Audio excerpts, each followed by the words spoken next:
Hace 8 siglos y medio nació uno de los personajes más relevantes de la historia británica. Bien es cierto que tan solo acertó a vivir en este planeta Tierra 41 años. Pero su leyenda, su épica, su aureola de líder tremendo llegó hasta nuestros días. Sin duda alguna, desde los tiempos del mismísimo rey Arturo, nadie como él brilló tanto. Su nombre es Ricardo III de Inglaterra, más conocido por todos como Ricardo Corazón de León.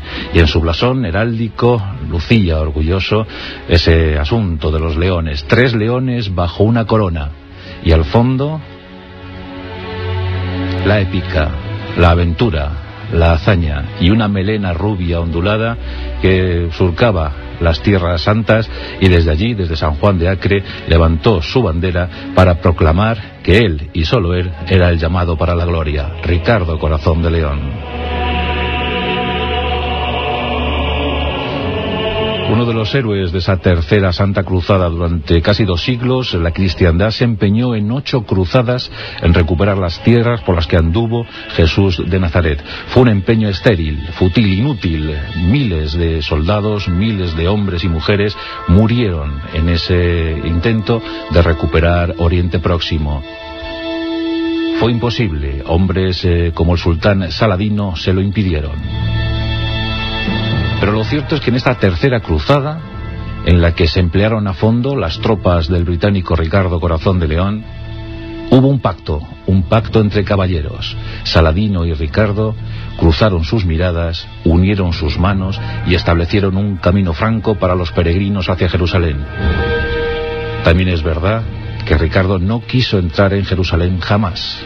Y esto dicen que fue por la humillación que sintió al no poder tomar la ciudad a Saladino. Se hizo lo propio con San Juan de Acre, una ciudad clave, un punto neurálgico en Tierra Santa, que los cruzados tomaron al asalto de forma cruel y despiadada mediante un asedio que causó miles de muertos y estragos terribles en la población civil. A tanto llegó el horror que Ricardo III, tras ese sitio, ordenó ejecutar a 3.000 prisioneros ante los ojos de Saladino. Pero antes de llegar a la tercera cruzada, entremos en la vida de Ricardo, un niño que nació en Oxford el 8 de septiembre de 1157. Sus padres, Enrique II de Inglaterra y la increíble, mi adorada Leonor de Aquitania, la mujer más poderosa, influyente y agitadora de todo el siglo XII europeo. Como bien sabéis por otros pasajes, por otros relatos, la duquesa aquitana Leonor pues había sido mujer, había sido la esposa de Luis VII de Francia, el piadoso Luis VII, con quien compartió además e intentó también en las cruzadas. La segunda cruzada, ella fue en compañía de más de 1000 mujeres que adornaron, que embellecieron y que dieron mucho interés y emoción a esa segunda cruzada, aunque acabó en desastre calamitoso para las tropas cristianas. Pero Leonor en aquel tiempo, en aquel año, tomó contacto con la realidad, tomó contacto también, según algunos, con su tío Raimundo de Tolosa, que era uno de los gobernadores en Tierra Santa, y desde luego tomó contacto con su marido Luis VII, del cual estaba hartísima. Llegaron incluso a los terribles malos tratos, a palizas que Luis VII propinó a Leonor, y esto motivó el divorcio. Pocas veces un aristócrata se divorciaba, pero Leonor era de carácter indómito y llevó su caso hasta el mismísimo Papa, y éste le concedió la posibilidad de divorciarse de Luis VII. Hasta entonces había tenido con él 2 niñas, una de ellas Marie de Champagne, pues sería una de las grandes poetisas de Francia, y en compañía de su madre fundó el amor cortés, esa auténtica institución del amor. Hasta entonces pues las mujeres poco o nada contaban, se sabía que se casaban sin amor, y por tanto se les permitía, de una manera vedada, pero se les permitía tener romances, amoríos, tener nobles o caballeros que las cortejasen. Pues esto lo potenció mucho Leonor de Aquitania desde su corte occitana. Bien, pues en compañía de esa hija, Marie, la verdad es que dio mucho lustre a ese siglo XII cultural, una auténtica revolución cultural la que se propició desde las tierras sureñas de Francia. Pero Leonor a los 30 años había quedado divorciada. tenía sus niñas, muchos le acusaban de no ser capaz de engendrar varón alguno, y esto fue uno de los motivos de divorcio, nada más lejos de la realidad. Leonor era ambiciosa, Leonor era una de las fortunas más poderosas del mundo, pero deseaba más poder. Quería estar en la primera línea de la política internacional y se fijó en un rubicondo muchacho, en un jovenzuelo de apenas 18 años de edad, muy guapo, eso sí, un pelirrojo al parecer sano, vigoroso, potente, ya me entendéis. Y Leonor envió sus epístolas inflamadas de amor, y esas epístolas encontraron reciprocidad en Enrique, el futuro Enrique II de Inglaterra.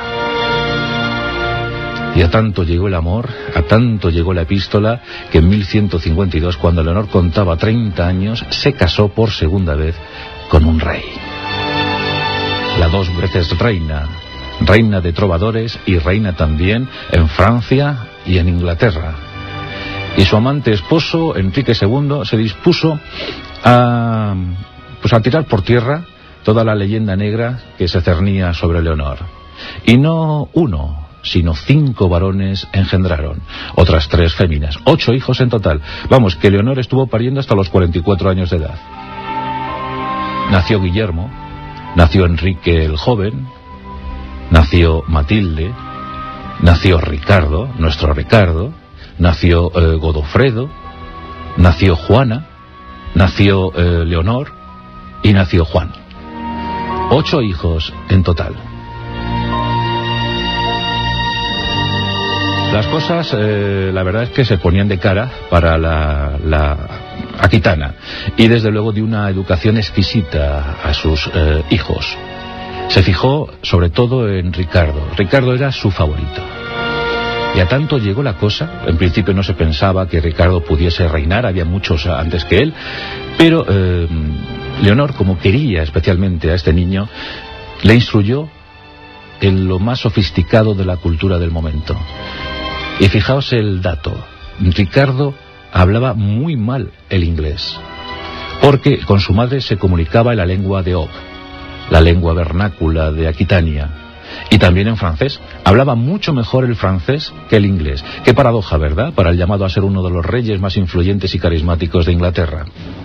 Ricardo fue aprendiendo lo mejor de la literatura del momento, leía en latín y sobre todo cantaba, porque para gusto y deleite de su progenitora dirigía incluso coros monacales, dirigía a los monjes en las ceremonias religiosas, y él mismo unía su voz a la de los monjes para entonar bellísimas canciones que eran el disfrute, el deleite de su madre.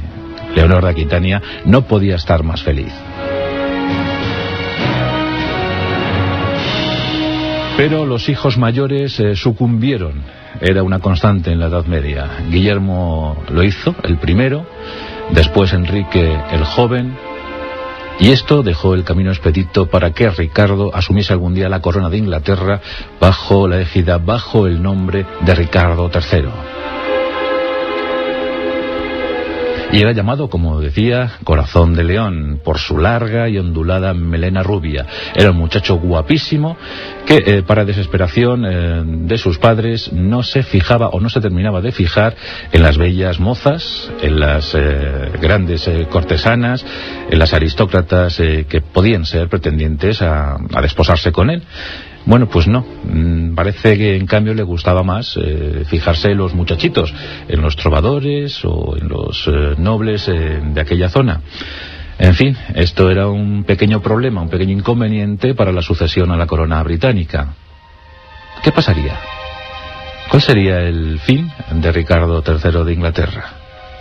De momento, lo que ocurrió fue que en 1172, cuando Ricardo ni siquiera había cumplido 15 años, y algunos dicen que a instancias de su madre, pues todos los hijos de Enrique II se rebelaron contra su padre.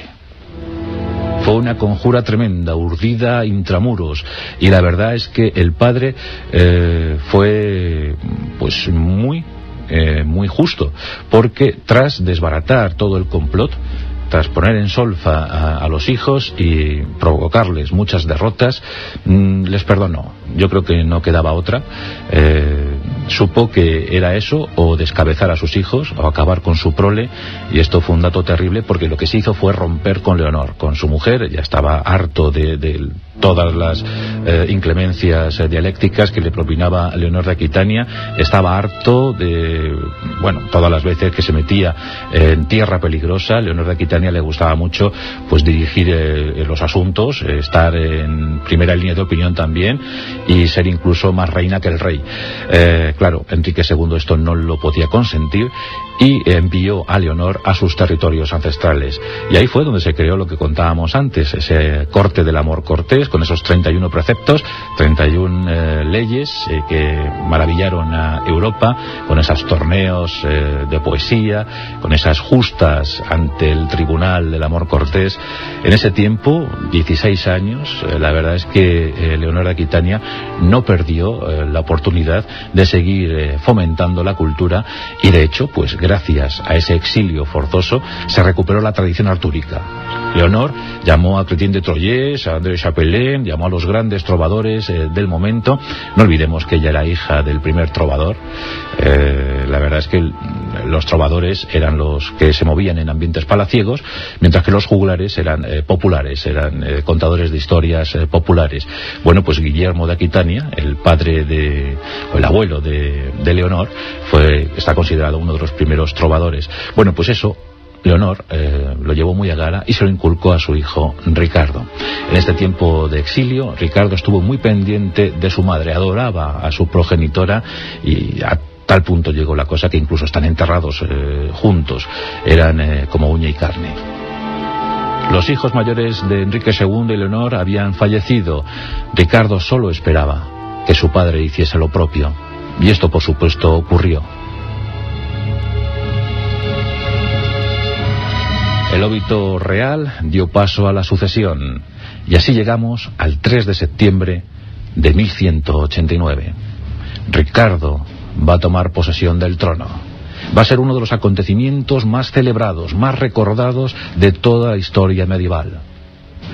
Leonor se iba a ocupar a conciencia de que aquella boda quedase reflejada en las mejores crónicas, que los grandes escribanos de la época dejasen sus escritos, y además con mucho lustre, con mucho fulgor, para que Ricardo fuese recordado in eternum. 3 de septiembre, 1189, Abadía de Westminster. Ha llegado el momento de coronar al nuevo rey, Ricardo III de Inglaterra. Está a punto de cumplir 32 años de edad, los mismos que tenía Alejandro Magno cuando falleció. Ahora le tocaba el turno a Ricardo III, con ínfulas del Magno también, Bueno, pues Leonor trajo lo mejor de Francia. Fue la verdad, que un momento fastuoso. Fue una coronación como jamás se había visto. Los mejores cocineros, una cocina sofisticadísima. Los británicos, los ingleses estaban muy acostumbrados, pues casi al jabalí dando vueltas encima de la hoguera. Bueno, pues Leonor trajo la nouvelle cuisine. Trajo platos muy elaborados, cocineros elegantes, divinos, y esos empezaron a poner platos a los comensales y no daban crédito a lo que veían ante sus ojos. Filetes bien hechos, pescado bien condimentado, incluso platos combinados con verduras. Eso jamás se había visto en Londres. Bueno, pues Ricardo, en esa ceremonia, en esa unción regia, se sometió a los dictados de los obispos. Estos desnudaron de cintura para arriba a Ricardo y le ungieron con el aceite sagrado, y después ciñeron su corona a la sien y le proclamaron rey. La gente estaba admiradísima, imaginaos la escena, y el chico bien fornido, bien musculado, mirando a su pueblo, y pues la verdad es que la imagen era sublime. Ricardo III, un rey en condiciones, el rey de Inglaterra, septiembre de 1189, 10 años por delante para dar gloria al mundo.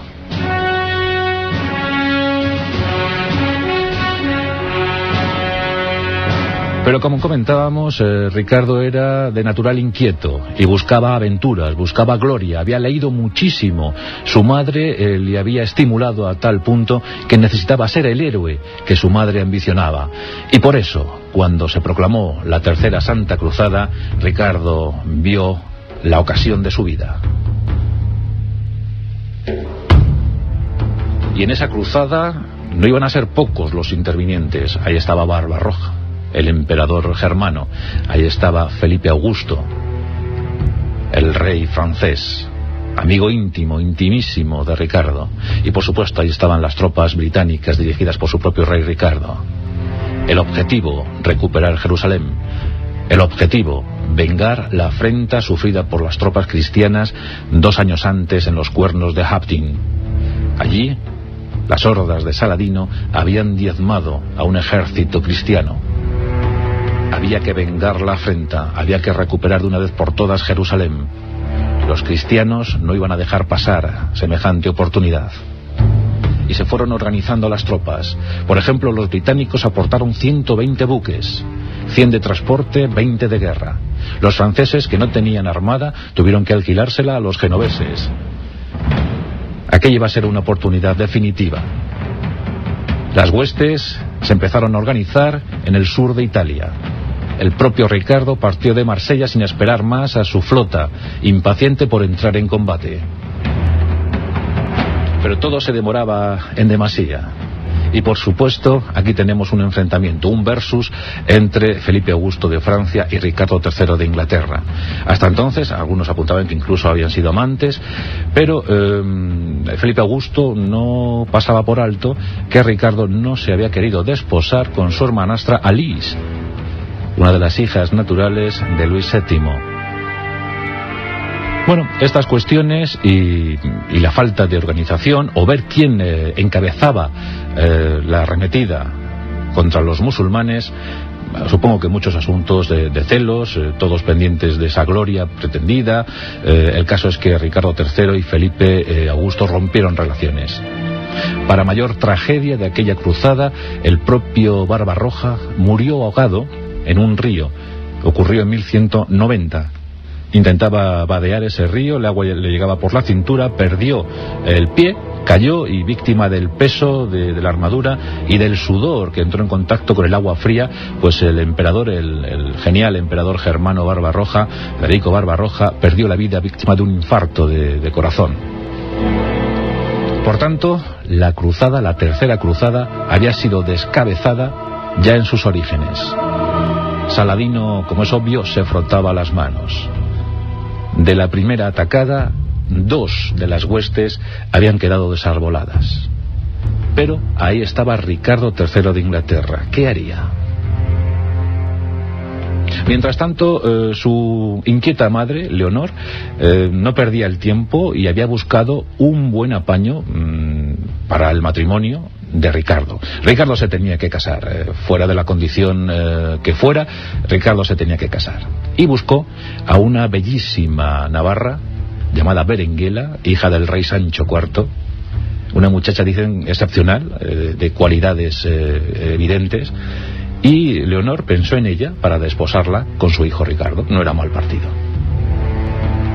La boda se celebró el 12 de mayo de 1191. Fijaos que estamos hablando de la tercera cruzada, en mitad de los preparativos.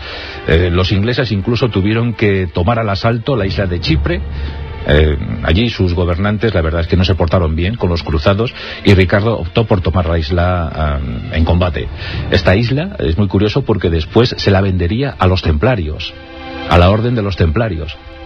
Bueno, pues mientras tanto, el 12 de mayo en Limasol, en la capital chipriota, Ricardo III de Inglaterra se desposaba con Berenguela de Navarra. Un matrimonio que, como os podéis figurar, no se llegó a consumar.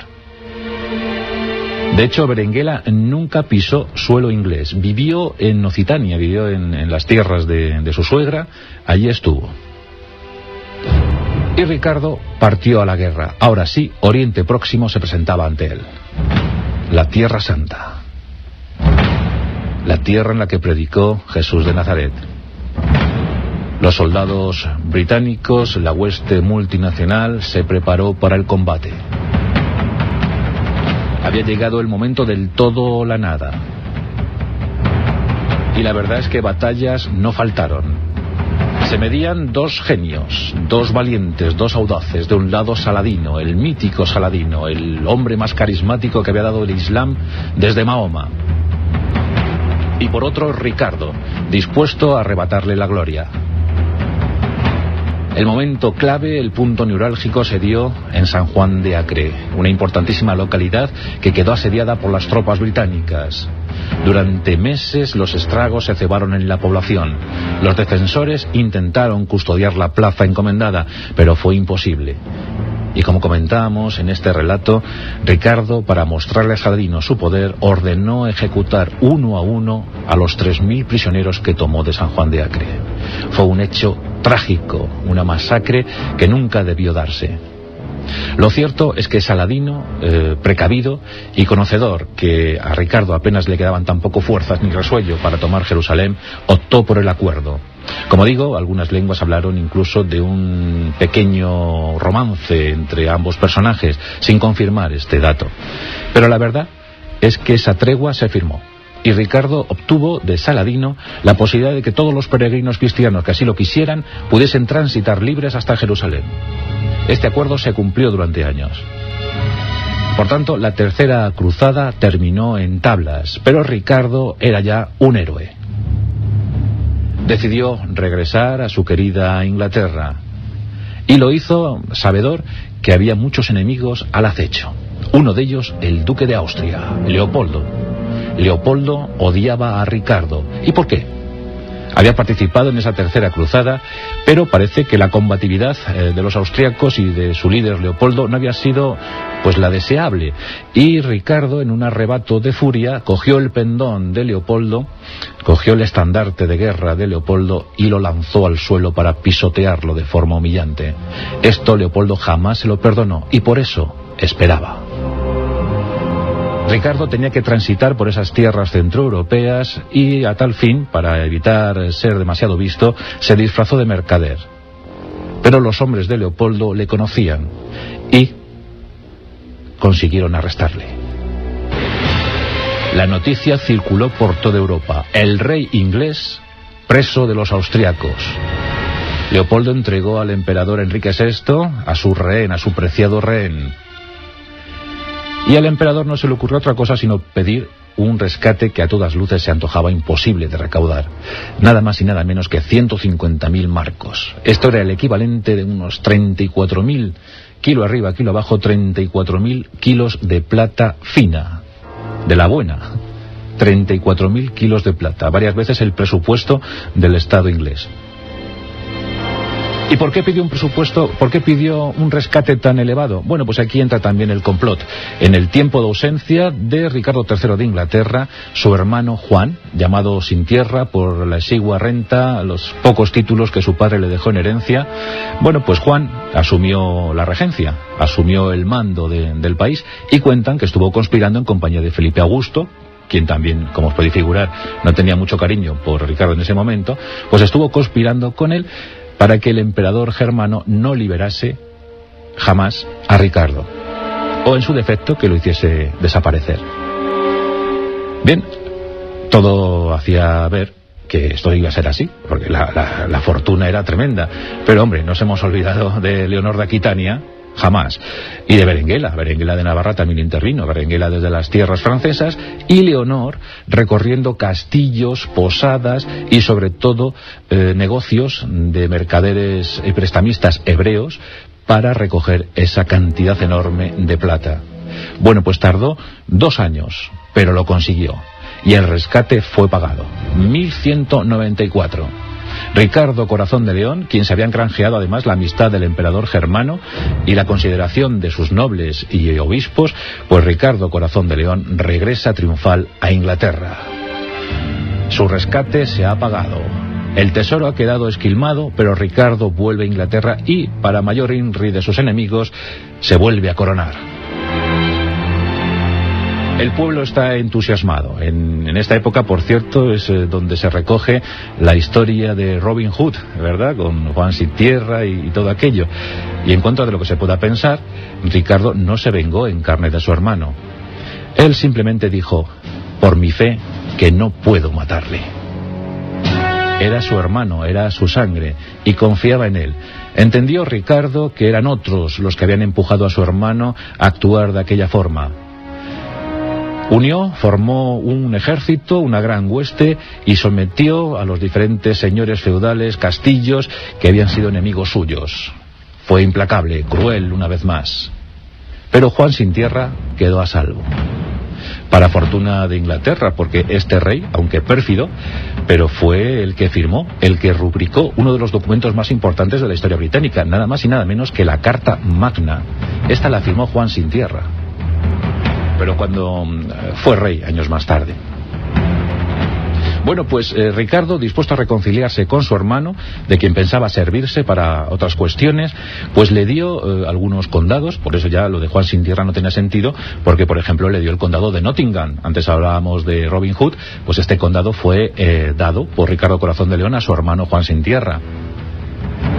Este condado y otros, algunos ducados, o sea que Juan sin tierra no era pobre como algunos presumían, ni mucho menos. Pero Ricardo necesitaba más aventuras. Lo de Tierra Santa le había sabido a poco. Quería algo más, y había muchos enemigos en su tierra francesa, esa tierra que realmente amaba, su territorio, su heredad favorita. Y partió una vez más a la guerra. Fijaos que de los 9 años y medio aproximadamente que reinó en Inglaterra, Ricardo no estuvo en su país ni 6 meses. No llegó al año lo que estuvo Ricardo en su país. Casi todo el tiempo se lo pasó en Francia o guerreando en Tierra Santa. Ricardo Corazón de León. Nos encontramos en marzo de 1199. Estamos en el castillo de Chalon, en el Limousin. Ricardo está a punto de ajustarle las cuentas a uno de sus ancestrales enemigos. A finales de marzo, una flecha perdida. Todavía seguimos discutiendo sobre quién fue el que lanzó esa flecha, pero un arquero lanzó una flecha que fue a impactar contra el hombro de Ricardo Corazón de León. La flecha se incrustó en ese hombro y Ricardo, con desprecio, con valentía, con gallardía, se sacó la flecha con su propia mano. La mala suerte para el rey británico es que una esquirla de hierro quedó en su cuerpo, y esto le produjo una infección generalizada que acabó con su vida en tan solo 11 días. El 6 de abril de 1199 fallecía Ricardo Corazón de León para desconsuelo de su madre, la cual seguía viva. Ahí estaba a sus 77 años de edad. Leonor de Aquitania lloró desconsoladamente, y sus trovadores, esos que la acompañaron siempre, hicieron lo propio y compusieron versos, compusieron músicas para seguir recordando la memoria de Ricardo Corazón de León, el rey que había ilusionado a todo un pueblo, el rey más carismático desde los tiempos del propio Arturo. Tan solo pudo reinar a 9 años y medio. Le sucedió su hermano, ahora sí, Juan sin tierra.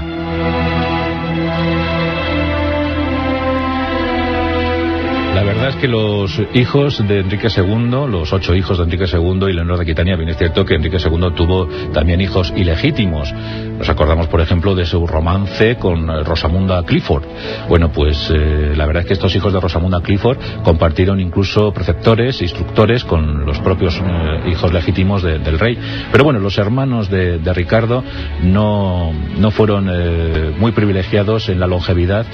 Y bueno, pues salvo la excepción de Leonor, la hija que llevaba el nombre de su madre, o Juan, que vivió un poco más, hasta 1216, pero murieron jóvenes. El propio Ricardo no llegó a cumplir los 42 años de edad. Era la demanda de los tiempos. Había que vivir muy rápido, había que vivir presto, porque la muerte podía cernirse sobre uno de inmediato y de forma fulminante, sin pedir ni siquiera cuentas. Y su aureola trascendió los siglos, y ahora, 850 años después de su nacimiento, seguimos evocando la memoria de uno de los paradigmas de la caballerosidad medieval, Ricardo III de Inglaterra, más conocido por todos como Corazón de León. En Onda Cero, La Rosa de los Vientos, Juan Antonio Cebrián.